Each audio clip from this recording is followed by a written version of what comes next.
Welcome.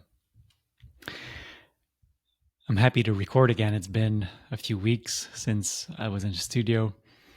I was away for a vacation with the family, and when you're away on a vacation, life still's life still unfolds and things happen. So there's a wealth of things that you can observe and go through, and in such moments, and it was the case for me. And so I come back here on the mic with a lot of creativity and subject to tackle. Today, I want to talk about our inner wars, the fight that we do in ourselves in order to change, to transform. And why am I inspired to talk about that? Well, because I read a comment, actually it was a video with a post on LinkedIn, and the person was saying that we need to go to war with ourselves to change what we want to change in order to become the best version of ourselves, or exploit our full potential, either or. That we needed to set small goals in order to do that and be happy. And I don't see it from the same perspective. And so I replied with a short comment. I think I said, war stuff. I think the meeting with self with a capital S, can be sufficient. And of course, that leaves room to a lot of interpretation. And so he posted something back with his 2 cents, which was great. I mean, that's the richness of communicating and exchanging with other people, right? And he elaborated a little bit on what he meant and asked me from my perspective. And I said, well, what a beautiful opportunity to record and teach in regards of this subject. And by the way, I don't think this is something I've said in any of the teachings I've recorded here so far, but this is my own perspective. And you take it or you leave it, and that's fine. As a matter of fact, if you're listening to my teachings here or on any platform, you're more than welcome to listen to them and forget about them if you want. Ultimately, what I'm really hoping and inviting you to do every time is to check in, and it's to experience whatever I'm talking about and teaching for yourself. That's the greatest teacher. Life is the greatest teacher. Not me, not another teacher, spiritual teacher, or guru or master, or any coach. You are. You are your own guru.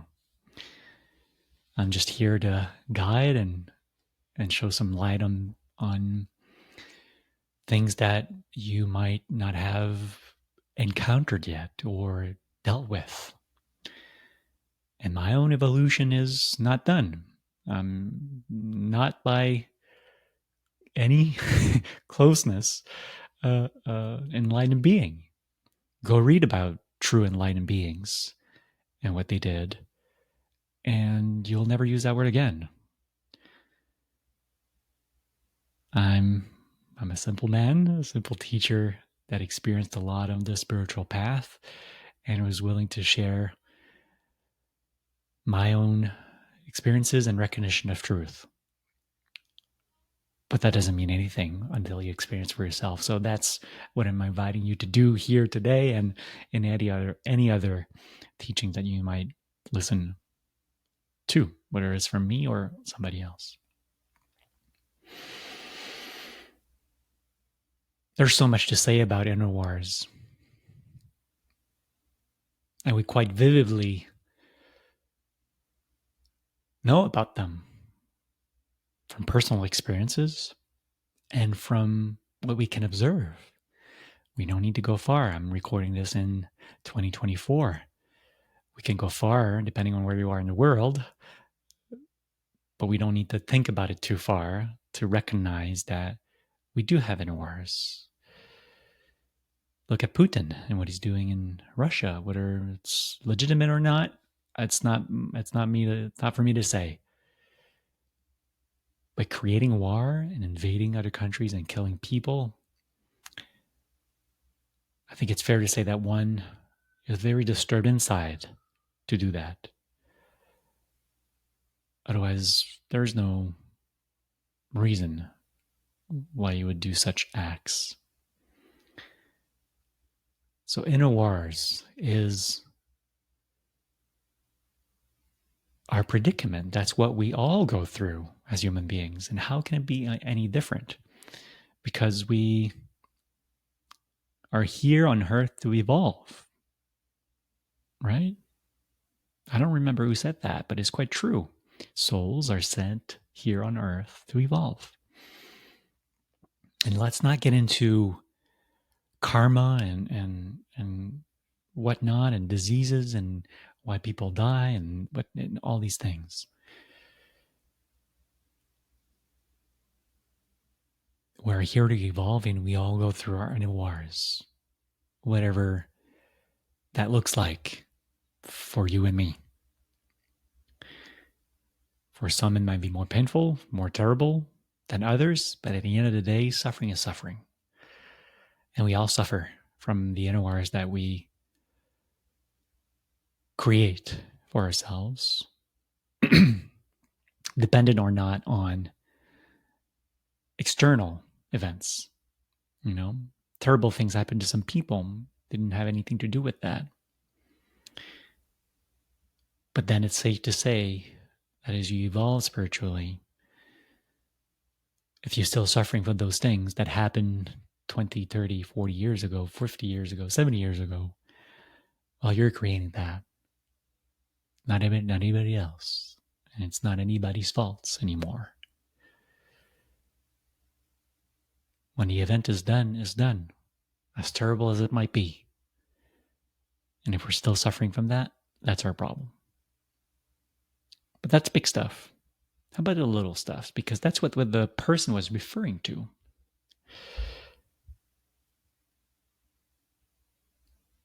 If you want to make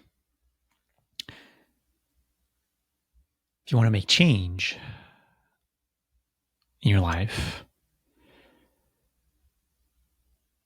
to become the best version of yourself, I'm sharing here the person's thoughts so that I can go into my own perspective. Okay, so the person is saying, if you want to, be the best version of yourself, you got to embrace change, and you got to do better every day, which is all true. You got to have realistic goals and attain them so that you become happy. Well, you don't need any goals to be happy. If you need goals to be happy, there's a problem.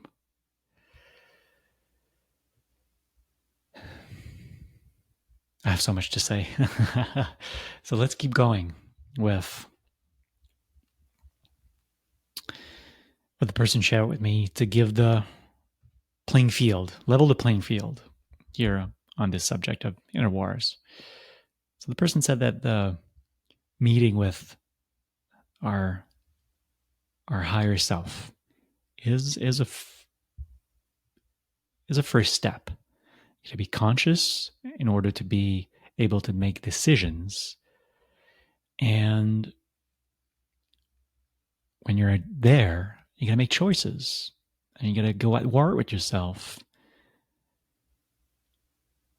to liberate yourself from the conflicts and the inner wars that society has imposed on you, and then march your way onto your full potential. So he says that the reckoning or the meeting with our higher self awakens us, but it is the fight that transforms us.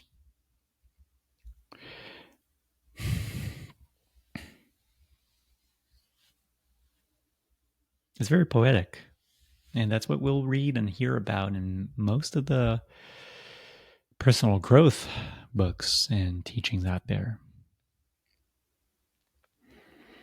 From a spiritual perspective, though, it's quite different. And I can talk about this from solid grounds. I was once in a very big war with myself to make change happen and to be the best version of who I could be or attain my full potential. And we can do all sorts of things when we're there. Funny, crazy, call it whatever you want. In my case, it was a little bit extremist. I became a super, there's a term for it. How do we call those people that do biohacks? And I don't remember. But anyways, I imposed on myself a regiment in my life, whether that was physical, emotional, psychological. I was military like. From the moment I wake up in the morning and what I would do and the hours I would spend in meditation every day and the books I would read every day and the training that I would do every day and the stuff I would eat every day. And I mean, my first meal is a salad if I was not fasting. And then the training and then the last meal that has to be taken before 5 so that my metabolism digests my food properly, so I can go in good sleep patterns, and which I was monitoring with my Hua ring, by the way. And then that's not enough. I mean, no screen time after X hour, and you got to wear those glasses that blocks the light to optimize your sleep, and black out the room, and put on the mask to sleep, and then no noise, and abstract or abstain from sex, and also, I mean, yeah, crazy stuff. I mean, I laugh now because it was all meant for a better ending. The intentions were good. And that's just the good part, So the intention was pure, and it was meant for my growth and become the best version of I could be and whatnot. And it was holistic and all that jazz. And this is just one example. I'm picking on me, but at the end of the day, I realized that I was still trapped. Even though I had all of those disciplines and practices and things that I was doing, I was still trapped within my little self, trying to do all of these things for me. And as beautiful as it is to do these things, as beautiful as it might sound, when you're doing it from that perspective, from that lens, without any spiritual evolution going, we're still doing it for you. And they can be good outcomes. I mean, don't get me wrong, right? You can be in shape, you can be sharp, you can be so healthy that you get to play with your kids and move around and do hikes and experience things, like whatever, right? There can be good outcomes out of doing this. But I was not evolving spiritually, or not as fast as I could have. And I felt trapped. And not only that, it was a big fight. It was a big war inside. It was tough. It was so tough that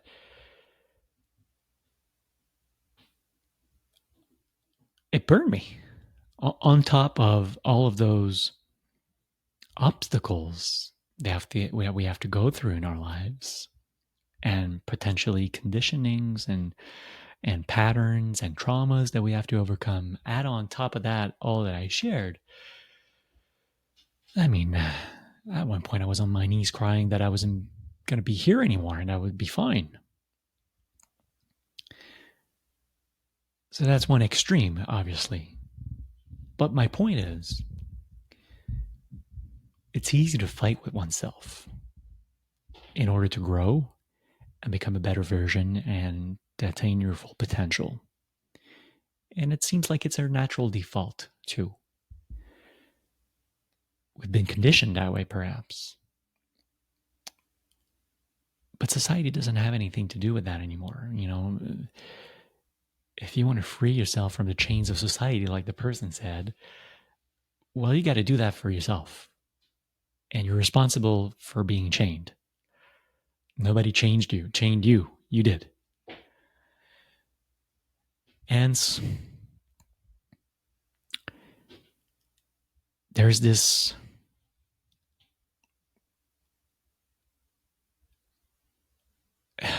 movement from little self to big self that needs to take place at one point. Why do I say that? Well, first and foremost, let's level the playing field on the self and big self here, right?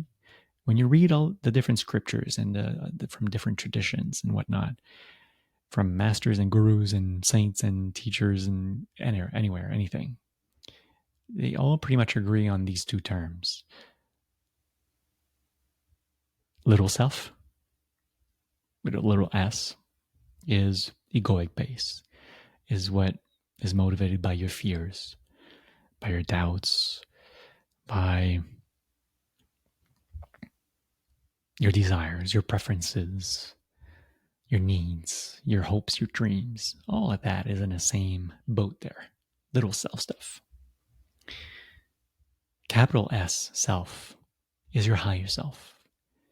That's your soul. That's your conscience. That's your consciousness. That's your Atman. That's love. That's compassion. That's clarity. That's knowledge. That's wisdom. All that. And sometimes you play on both sides. You have to at one point. It's not just one big leap and you forget about the other one. You know, you touch on the two tarps at one point.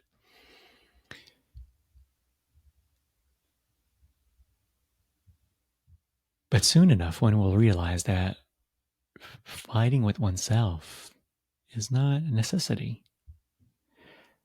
Whatever habits, change, practices that you want to bring forth doesn't have to be done in a warlike type of environment within yourself. That's tough. That's exhausting. And there's not a lot of love in there. Although one can say, oh, you know, some people go to war for their country and there's a lot of love in that. Okay, yeah. But I see much more honor and duty there than love. But that's not the point, because when you go there, you tend to go philosophical, and spirituality deals with truth, not beliefs. So the truth is that yes, you can fight within yourself to obtain or change or transform into a positive goal that you might have for yourself.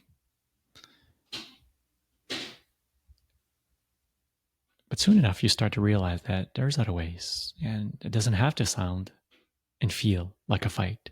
It's like the mind, you know.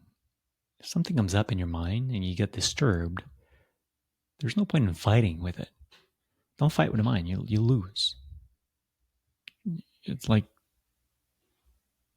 two negatives that attract touch each other. You know, they repel. Fighting with the mind is the same thing. You'll lose 100% of the time. It's like fighting with reality. I remember being coached one-on-one once by the great Baron Katie. Well, that's one lesson I picked up in that coaching. Don't fight with reality. You'll lose every time. 100% of the time.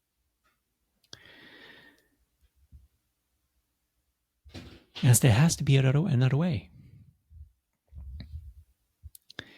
And the way to create a long-lasting inner change, transformation,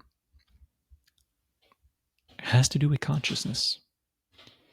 The person said to me, being conscious of this predicament you're in awakens you, but then the fight liberates you. And I'd say, no, that's not true. The consciousness is the beginning and the end. It is what will free you at every turning point.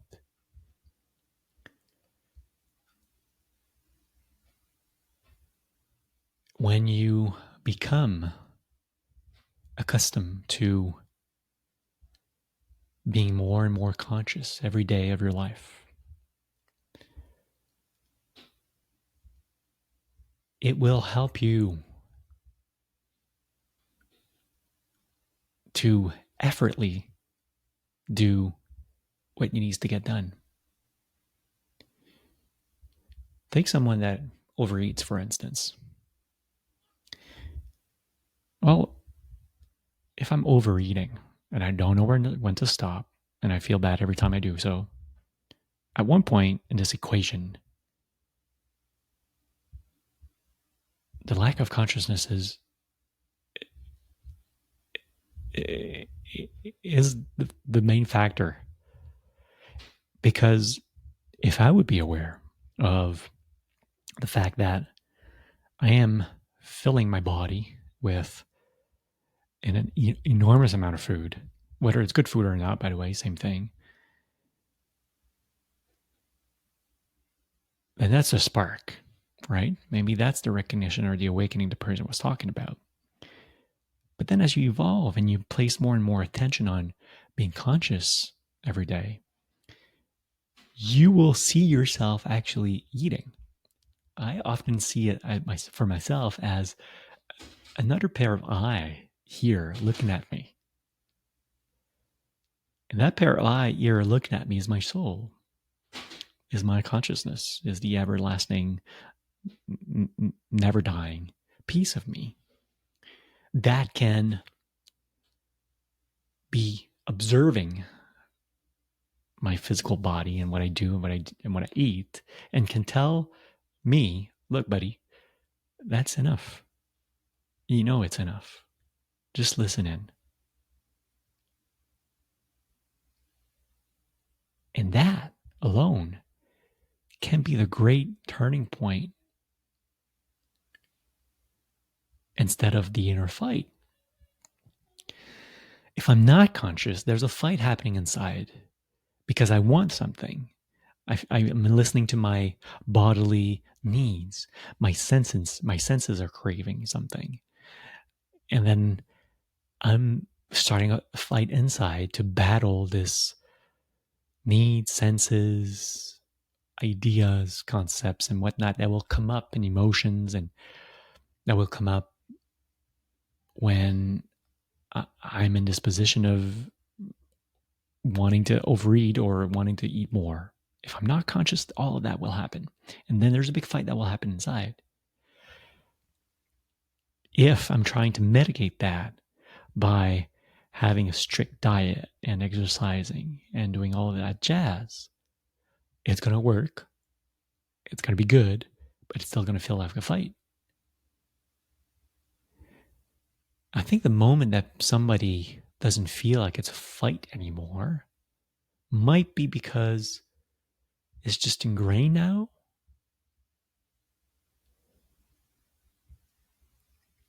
But I wonder if they would still have cravings at times, or doubts or whatnot. I don't know, because I've never been there, so I cannot speak of that for myself.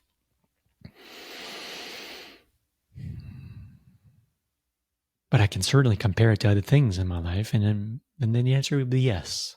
You're not done. If you haven't brought consciousness upon the change you're trying to make, whatever practices and disciplines and things you do,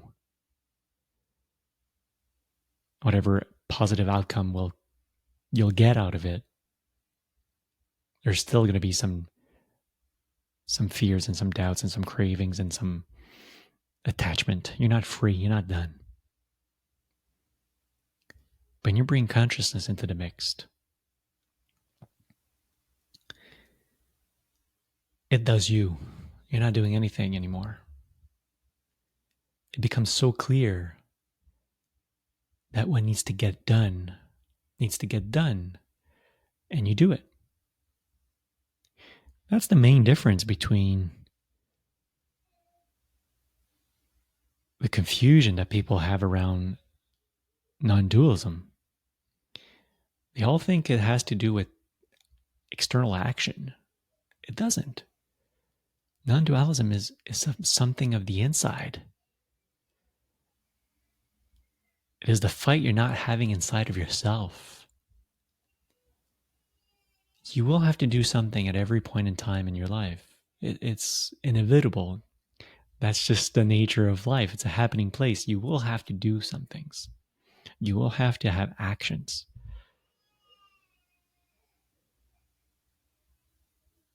But the first thing that you need to deal with is what is happening inside.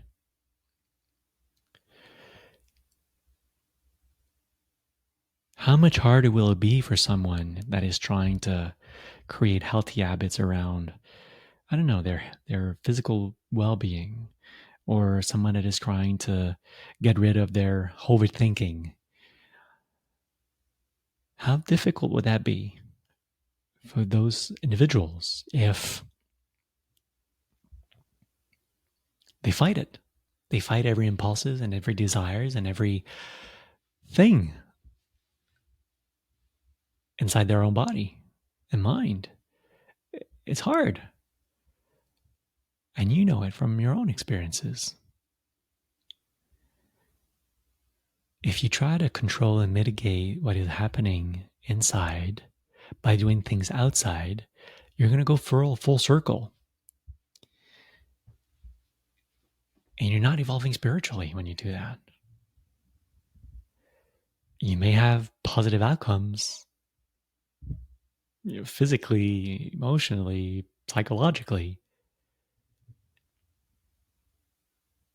but you're casting out your spiritual evolution, which is the great liberator. When you catch on that they're linked deeply, that not only they're linked deeply, they're the same thing, then you can start doing the great work.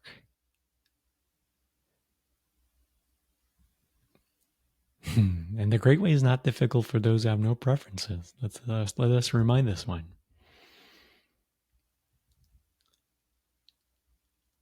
So, and it doesn't mean that. Okay, so hold on, Max. Let's take a simple example. The great way is not difficult for those who have no preferences.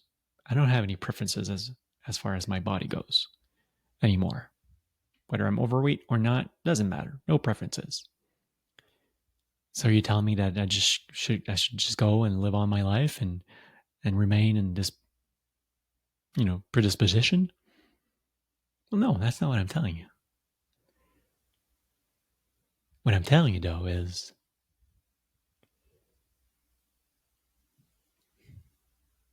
if you place your attention on your consciousness and your spiritual evolution,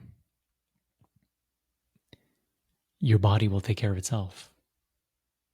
And you will help. It will be stronger than you not to do anything about it. You will move. You will move and exercise properly, whatever that means for you. You will eat beautifully because it will be asked of you. If you closely listen in with all your consciousness, your body will tell you exactly what it needs and when it's enough and what it wants and what it's craving for. You are a magnificent machine inside. So yes, go on and do the diets and do the exercise and do the programs and do whatnot. but do it with consciousness. And you won't fight. You'll oblige, respect, honor, love. Tremendous love and compassion will flow through. And that's an ingredient that changes it all.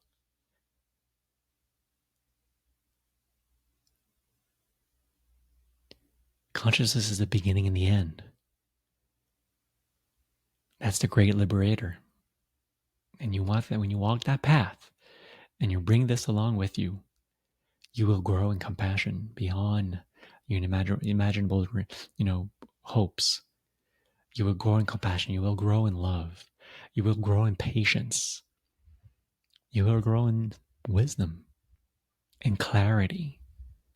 You're going to see things for what they are, truly at their essence, at their root. You're going to catch yourself overthinking, overdoing, fighting, arguing. And you're going to say, oh, hold on a minute. What am I doing? I'm being stuck in my little self again. I'm doing it all over again. I'm doing it. I'm so used to it. I'm so addicted to it. But this is the truth. That this is all I can do, and this is all I've learned. What I'm teaching you is that it's time to learn something new. Something that you won't have to learn much after all. In this path of your own evolution, there's much more of unlearning happening than learning. It's all there within you already. It's all there. But you haven't visited. You haven't visited those depths yet. So don't tell me that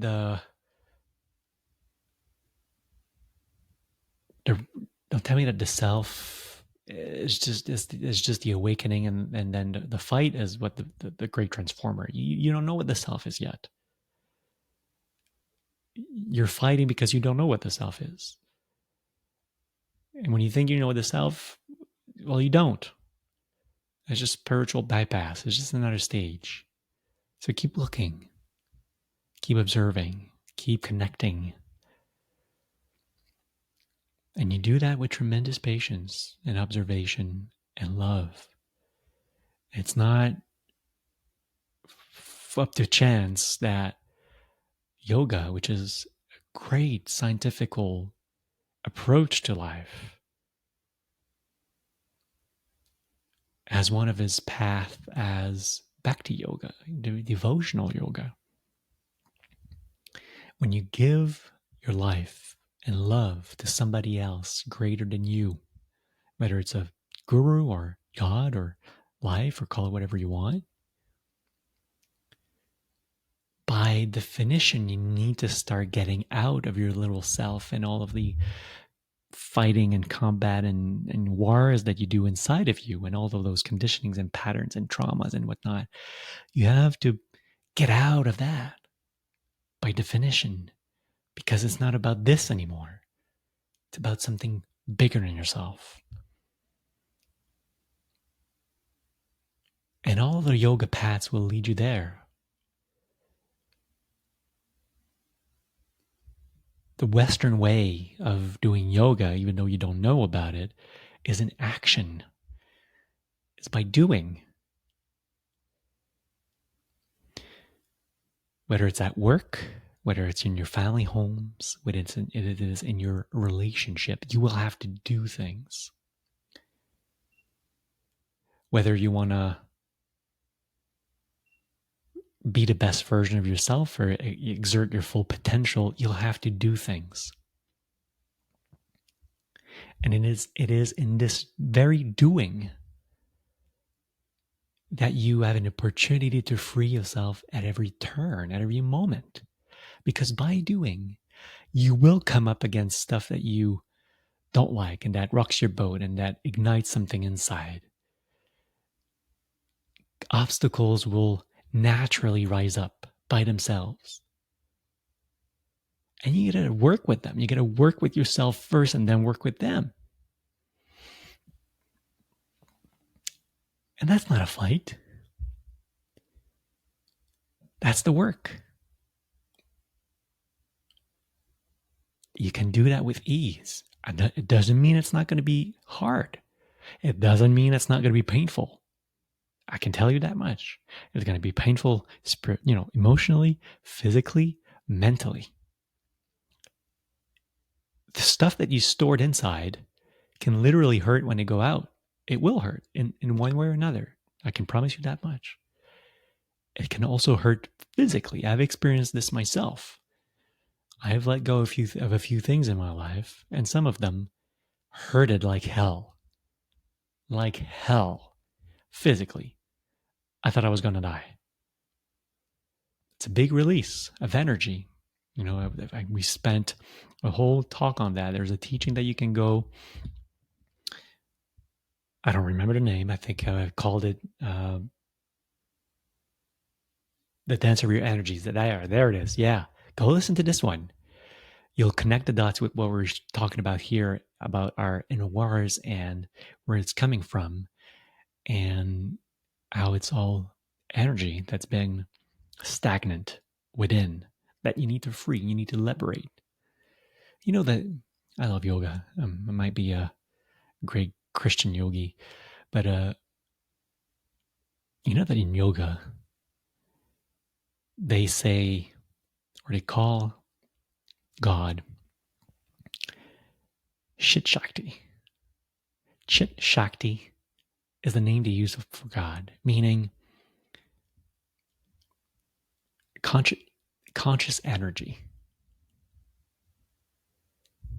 That's where we're coming from. That's what it was before the beginning. That's what it will be in the end. And that's what you have inside of you flowing at any moment. The problem is you play with it. You play with it and you store it and you bottle it up and energy has to move. So it is there. It's just circulating on itself. And when something hits your stuff, poof, there you go. Pops out again, hits your heart, hits your head, shit show starts. And then you're in this, storm again. That's what the fight is coming from.